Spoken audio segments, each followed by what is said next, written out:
அங்கே பார், கையிலே பிடித்த மீன். மீன் குழம்பு வைக்க மீனை கழுவியாச்சு. நம்ம என்ன வேலையா செய்ய போறோம்? சும்மா பார்க்க போறோம். இருக்கட்டும், அதுக்கு நம்மளுக்கு என்ன சம்பந்தம்?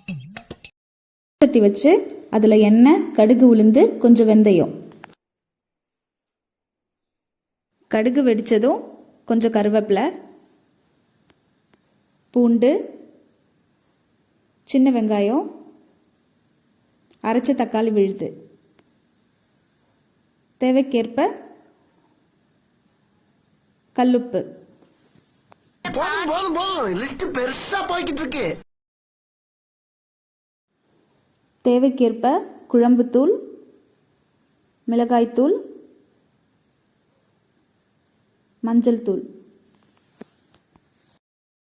என்னடா இது அப்படின்னே? புளிக்கரைசல் ஊற்றி நல்லா மிக்ஸ் பண்ணிட்டு மூடி விடவும். அந்த மீன் எப்போ போடுவீங்க? போடுவோம்.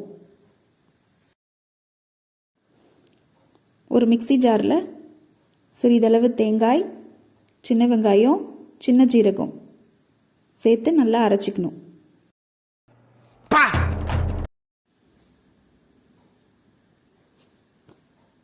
அரைச்ச தேங்காய் விழுதை ஊற்றி நல்லா மிக்ஸ் பண்ணணும். மிக்ஸ் பண்ணிவிட்டு கட் பண்ணி வச்ச மாங்காவை அதில் போடுங்க.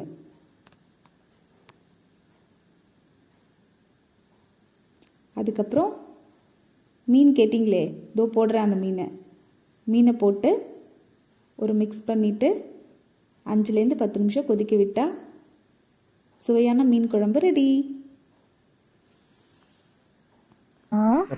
மீனை பச்சையா பார்க்கும் போதே நாக்கு துடியா துடிக்குது.